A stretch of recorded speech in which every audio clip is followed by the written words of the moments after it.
Bienvenidos a un nuevo Deep Dive. Esta vez nos vamos a sumergir en un tema que, bueno, creo que a todos nos ha afectado en algún momento. ¿Cómo dejar de pensar demasiado? Sí. Y para esta inversión tenemos un combo de fuentes súper interesante. Tenemos un libro de autoayuda, un video de YouTube que analiza ese libro y además un ebook con estrategias para la ansiedad. Exacto. Y lo que queremos con este Deep Dive es darte herramientas bien prácticas para entender cómo funciona tu mente. Para que puedas, en fin, liberarte de esa rumiación, esa espiral de pensamientos que no nos dejen paz. Sí, porque primero hay que definir bien al enemigo, ¿no? O sea, la rumiación no es solo preocuparse. Es un ciclo, se repite y se repite de pensamientos negativos y te atrapa como en una jaula mental y no te deja avanzar. Me encantó cómo el video de YouTube usa la imagen de la mente como una jaula. Es súper potente, ¿no? Porque ilustra cómo el exceso de pensamiento nos limita. Imagínate esto. Llamas a tu jefe por el nombre equivocado. Para la mayoría, un error sin importancia. Pero para alguien que está atrapado en la rumiación, ¡pum!, ese pequeño incidente se convierte en una avalancha de ansiedad. Esto va a afectar mi trabajo, mi futuro. Es increíble cómo algo tan pequeño puede disparar esa espiral de pensamientos. Y lo más curioso es que esta tendencia a rumiar viene de lejos, tiene raíces evolutivas.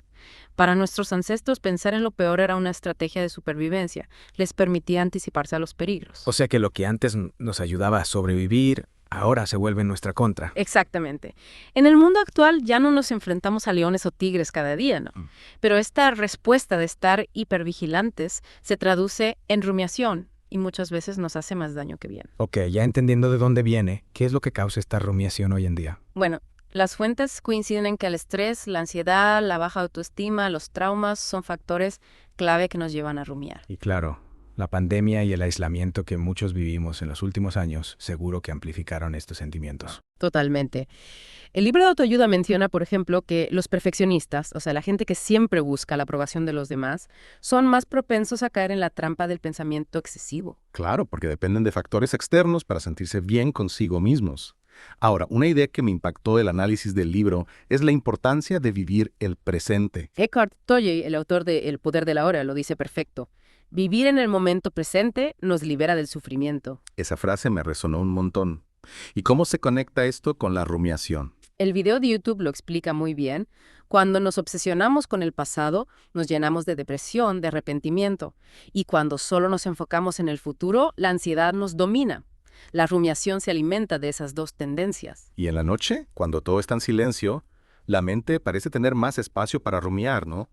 Mucha gente siente más ansiedad justo antes de dormir. Es verdad, los pensamientos ansiosos regresan con fuerza y claro, eso impide un sueño reparador. Entonces, ¿qué podemos hacer para combatir la rumiación, especialmente por la noche? El libro de autoayuda y el video coinciden en que es súper útil designar un tiempo de preocupación durante el día.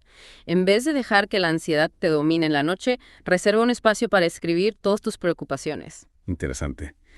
Es como darle un espacio controlado a la preocupación en vez de dejarla invadir todo el día. Exacto. Y una vez que las has anotado, puedes organizarlas, ponerlas en categorías y empezar a buscar soluciones. A veces, solo el hecho de escribirlas ya te da una sensación de control. La acción es clave para romper el ciclo, ¿no? Y si los pensamientos intrusivos te asaltan en la noche, el video de YouTube recomienda tener un mantra, una frase que te calme, y repetirla una y otra vez. Eso ayuda a redirigir la atención y a calmar la mente. Me gusta la idea de tener un mantra a mano para esos momentos.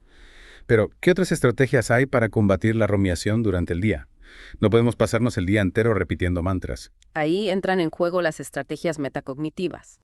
Te ayudan a comprender y controlar tus propios procesos mentales. Suena a que debemos convertirnos en observadores de nuestra propia mente. ¿Podrías explicarnos un poco más sobre esas estrategias? Claro. El primer paso es aprender a reconocer los pensamientos que te disparan la rumiación, esas ideas que activan el ciclo de preocupación. O sea, identificar el punto de partida para poder intervenir. Exactamente. Y en vez de dejarnos llevar por esos pensamientos, la meta es observarlos sin aferrarnos, como si fueran nubes que pasan por el cielo. Entiendo la idea, pero a veces esos pensamientos se sienten tan reales que es difícil dejarlos ir. El autor usa una metáfora que a mí me gusta mucho. Dice que los pensamientos son como trenes que llegan a la estación de nuestra mente.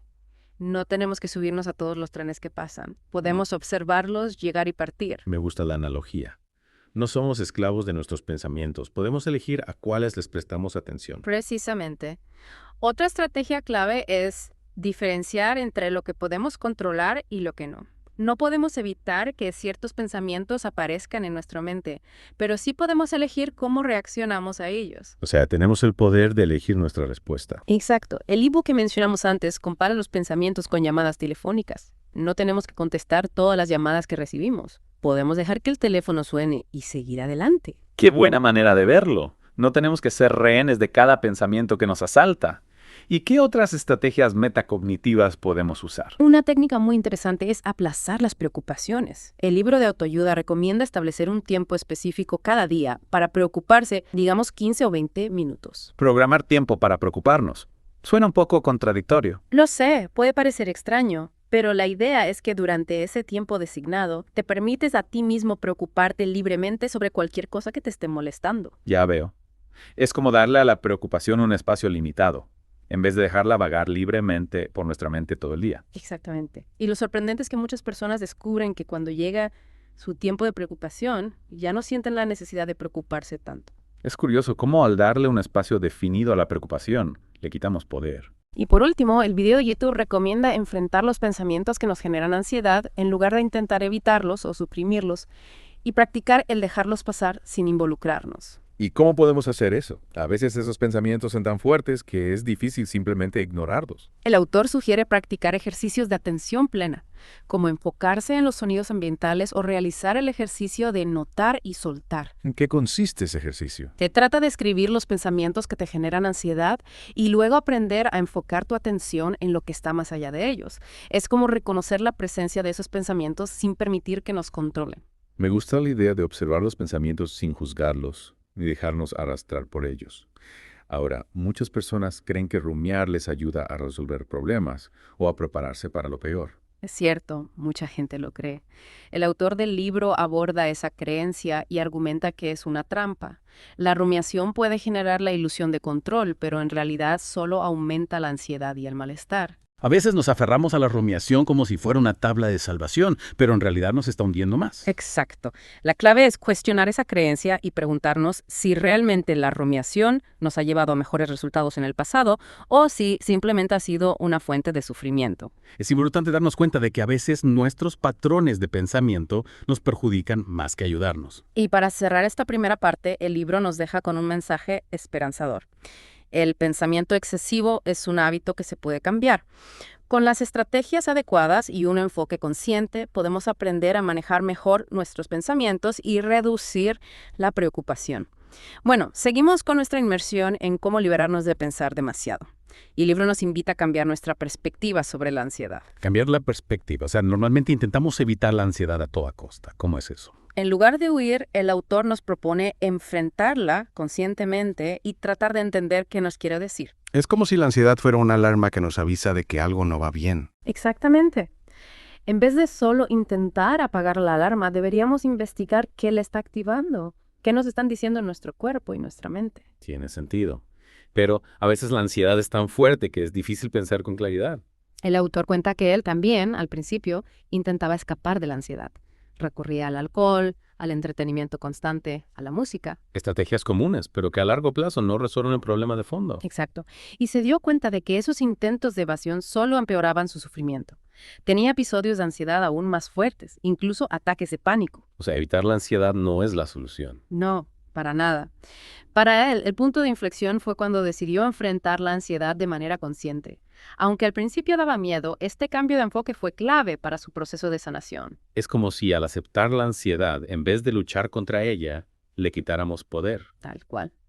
Al prestar atención al mensaje que la ansiedad intenta comunicar, podemos empezar a abordar las causas reales de ese malestar. ¿Y a qué tipo de causas te refieres? Bueno, el autor menciona ejemplos como el duelo por la pérdida de un ser querido, el estrés acumulado, el aislamiento social. Situaciones que, claro, pueden generar mucha ansiedad y muchas veces no nos damos tiempo para procesarlas bien. Exactamente. Y si ignoramos estas causas, la ansiedad solo va a ir en aumento, porque nuestro cuerpo y mente nos siguen avisando de que algo no anda bien.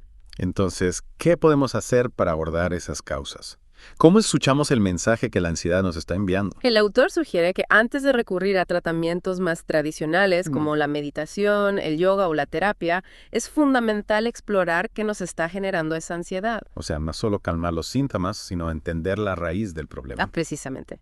Y una vez que identifiquemos las causas, ya podemos elegir las herramientas más adecuadas para abordarlas de forma eficaz. Me parece un enfoque muy inteligente.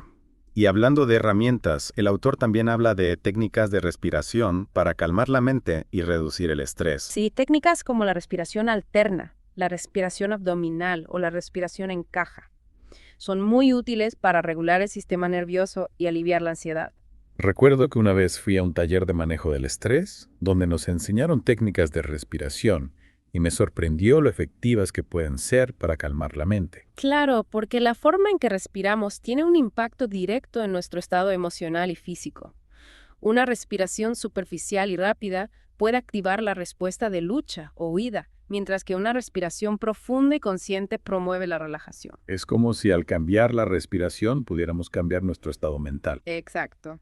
Y además de las técnicas de respiración, el autor explora la relación entre la felicidad y la ansiedad. Felicidad y ansiedad, que tienen que ver una con la otra. El autor argumenta que muchas personas caen en la trampa de perseguir la felicidad como algo que está en el futuro, algo que está ligado a logros externos. Ya entiendo. Es como si la felicidad fuera un destino al que llegaremos cuando tengamos el trabajo perfecto, la pareja ideal o la casa de nuestros sueños. Exacto. Pero esa búsqueda constante de la felicidad externa puede generar un ciclo de ansiedad porque siempre parece estar fuera de nuestro alcance. Es como si siempre estuviéramos corriendo detrás de una zanahoria que nunca llegamos a atrapar. Entonces el autor propone un cambio de mentalidad. En vez de buscar la felicidad en el futuro, deberíamos disfrutar del presente y aceptarnos a nosotros mismos tal como somos. Me gusta la idea. La felicidad no debería ser una meta que alcanzaremos algún día, sino una forma de vivir el momento presente. Exacto. Y ese cambio de enfoque puede ayudar a reducir la ansiedad y a tener un mayor bienestar. Suena muy liberador. Y para terminar esta parte del libro, el autor nos invita a adoptar una actitud más positiva y proactiva. Dice que la felicidad no es solo una reacción a lo que nos pasa, sino una elección consciente que podemos hacer en cualquier momento. O sea, no somos víctimas de las circunstancias. Tenemos el poder de elegir cómo responder a ellas. Precisamente. Al adoptar una mentalidad más positiva, al enfocarnos en el presente y en aceptarnos a nosotros mismos, podemos reducir la negatividad en nuestra vida y, como consecuencia, disminuir la ansiedad. Qué mensaje tan poderoso. Realmente podemos elegir cómo experimentar la vida. Exacto. Y el capítulo termina con una reflexión clave. La clave para manejar la ansiedad no está en evitarla o suprimirla, sino en aprender a vivir con ella de forma más sana y equilibrada. Un recordatorio muy importante. No se trata de eliminar la ansiedad por completo, sino de aprender a convivir con ella sin que nos controle. Y qué bien ahora nuestra inmersión. En el siguiente capítulo vamos a explorar una técnica muy interesante para gestionar nuestros pensamientos y transformar patrones negativos en respuestas más constructivas. Se llama reestructuración cognitiva. Y bueno, volvemos a nuestra inmersión en este fascinante mundo del pensamiento. Llegamos a la reestructuración cognitiva. Una técnica, dicen que es poderosa, para transformar esos patrones de pensamiento negativos. Sí. En el capítulo anterior nos quedamos con la intriga de saber más sobre esta técnica. ¿Cómo funciona exactamente? La reestructuración cognitiva parte de la idea de que nuestras emociones no las causan directamente los eventos externos, sino nuestra interpretación de esos eventos. O sea, no es la situación en sí misma lo que nos hace sentir mal, sino lo que pensamos sobre esa situación. Exacto. Si cambiamos nuestra interpretación de los eventos, podemos modificar las emociones y las reacciones. Me gusta esa idea. Tenemos más control sobre nuestras emociones de lo que pensamos. Precisamente. Y el capítulo nos trae un ejemplo muy claro para ilustrar cómo funciona la reestructuración cognitiva en la práctica. Cuéntame. Se trata de Marco, un empleado que recibe críticas de su jefa, Ángela. Marco al principio reacciona con enojo, frustración. Una reacción bastante común, ¿no? Cuando recibimos críticas, sobre todo si las percibimos como injustas. Sí, pero en vez de dejarse llevar por la emoción, Marco decide, un momentito. Reflexiona, reevalúa la situación. Darnos ese espacio para procesar las cosas antes de reaccionar impulsivamente. Exactamente. Y al analizar la situación con más calma, Marco se da cuenta de que esa reacción negativa que tuvo estaba basada en una percepción distorsionada de las críticas de Ángela. ¿A qué te refieres con percepción distorsionada? Marco había interpretado las críticas como un ataque personal, cuando en realidad Ángela solo estaba tratando de ayudarle a mejorar su desempeño. Es que a veces nuestros pensamientos automáticos nos llevan a conclusiones erróneas, y eso alimenta las emociones negativas. Totalmente. Y ahí es donde entra la reestructuración cognitiva. Al identificar y cuestionar esos pensamientos distorsionados, Marco puede cambiar su interpretación. Y al cambiar la interpretación, cambia su reacción emocional. Fascinante cómo, al cambiar los pensamientos, podemos cambiar los sentimientos. En el ejemplo de Marco, la reestructuración cognitiva le ayuda a superar su reacción negativa, a disculparse con Ángela y a aplicar sus sugerencias para mejorar en el trabajo. Un ejemplo muy claro del poder de esta técnica. El capítulo profundiza en los beneficios, ¿no? Nos ayuda a organizar los pensamientos, a ir más despacio mentalmente, a ser más conscientes de nuestros patrones y a examinar nuestras ideas con más objetividad. Suena como una herramienta fundamental, ¿no? Para cualquier persona que busque mejorar su bienestar emocional. ¿Y cómo podemos empezar a aplicar la reestructuración cognitiva en nuestra vida? Bueno, el capítulo nos da 6 pasos para implementarla de manera efectiva. Lo primero, hacer una pausa cuando sientas una emoción negativa fuerte. En vez de reaccionar de inmediato, toma un momento para reflexionar, para entender qué está pasando y por qué estás reaccionando así. Crear ese espacio para observar, comprender la emoción sin dejarnos llevar por ella. Exacto. Segundo paso, identificar el desencadenante. ¿Qué evento específico provocó esa respuesta? Encontrar el origen de la reacción. Tercer paso, anota tus pensamientos automáticos, esas ideas que surgen espontáneamente en respuesta al desencadenante. Ponerlos por escrito para analizarlos y cuestionarlos mejor. Cuarto paso, identifica tu reacción emocional. ¿Qué estás sintiendo? ¿Con qué intensidad? Ser específicos con las emociones. Quinto paso, genera pensamientos alternativos a esos pensamientos automáticos. Busca otras formas de interpretar la situación. Desafiar nuestras propias perspectivas, abrirnos a nuevas posibilidades. Exactamente. Y el sexto paso, el último, es reevaluar la intensidad de tu respuesta emocional después de generar esos pensamientos alternativos. Si la técnica funciona, la intensidad debería disminuir, ¿no? La reestructuración cognitiva requiere práctica, como cualquier otra habilidad. Cuanto más la practiques, mejores resultados obtendrás. Claro, tiene sentido. Algo más que debamos tener en cuenta al aplicar esta técnica. El autor menciona algunos obstáculos, como la falta de práctica, el olvido, practicar solo en la cabeza o confundirla con el pensamiento positivo. Entendido. Es importante tener en cuenta esos obstáculos para poder superarlos. Y para finalizar este capítulo, el autor nos invita a reflexionar sobre la naturaleza de la realidad. La naturaleza de la realidad suena profundo. El autor nos recuerda que la realidad que percibimos es una construcción mental, influenciada por nuestras creencias y experiencias pasadas. O sea, no todos vemos el mundo de la misma manera. Para ilustrar esto, el autor comparte una anécdota sobre su experiencia en una tienda de bocadillos. ¿Qué pasó en la tienda de bocadillos? El autor observó cómo la actitud de los dependientes cambiaba totalmente cuando consideraban la posibilidad de que un cliente rechazara una encuesta por razones distintas a la grosería. Al principio pensaron que era por mala educación, pero luego consideraron otras posibilidades, como que el cliente tuviera prisa o un mal día. A veces juzgamos a las personas sin conocer sus verdaderas motivaciones. La idea central de esta sección es que la realidad no es algo que simplemente percibimos, sino algo que construimos en nuestra mente. Entonces tenemos el poder de modificar nuestra percepción de la realidad. Exactamente. Al comprender que nuestras percepciones son solo representaciones, podemos empezar a cuestionarlas y ajustar nuestras interpretaciones, y así crear una experiencia más equilibrada y menos conflictiva. Me encanta la idea. Tenemos más poder sobre nuestra experiencia de lo que pensamos. ¿Y qué nos espera en el último capítulo de esta inmersión? En el último capítulo vamos a explorar el fascinante mundo del inconsciente y cómo podemos reprogramarlo para lograr cambios importantes en nuestra vida. El inconsciente. Siempre me ha fascinado esa parte de la mente. Estoy deseando escuchar más. Te aseguro que este capítulo está lleno de ideas y técnicas muy interesantes. Genial. Y bueno, aquí llegamos al último capítulo de este Deep Dive. En este capítulo, el autor nos invita a comprender el impacto del inconsciente en nuestras vidas y cómo podemos reprogramarlo para lograr lo que queremos. Sí, el inconsciente es un tema que siempre genera curiosidad. ¿Te parece si lo explicamos de forma sencilla? Me encantaría. Nunca he entendido bien cómo funciona. Imagínate al inconsciente como un gran almacén. Ahí se guardan todas nuestras experiencias, creencias, hábitos, incluso aquellos de los que no somos conscientes. Es como una parte de nuestra mente que opera en segundo plano, sin que nos demos cuenta. Exacto. Y aunque no seamos conscientes de su influencia, el inconsciente tiene un impacto enorme en nuestras decisiones, comportamientos, emociones. Entonces, si queremos cambiar algo en nuestra vida, Tenemos que trabajar con el inconsciente. El autor nos da un dato que a mí me impactó mucho. El 95% de nuestra vida está gobernada por programas inconscientes. El 95%. Increíble. O sea que gran parte de lo que hacemos y pensamos está determinado por patrones que desconocemos. Nuestra identidad, hábitos, miedos, deseos, todo eso está enraizado en programas inconscientes. Es como si tuviéramos un piloto automático que nos lleva por la vida y nosotros solo fuéramos pasajeros. Para cambiar el rumbo de nuestra vida, necesitamos reprogramar ese piloto automático, o sea, el inconsciente. Uf, suena como un desafío enorme. ¿Cómo podemos acceder al inconsciente y modificarlo? El autor nos da 4 métodos. Activar el mecanismo de éxito, usar la visualización creativa, recurrir a la hipnoterapia y practicar la repetición. Me intrigan esos métodos. Hablemos de cada uno.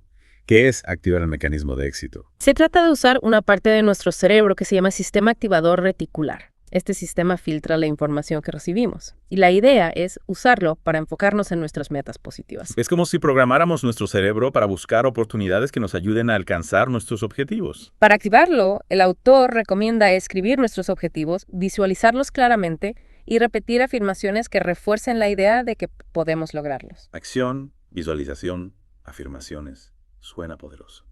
El segundo método es la visualización creativa.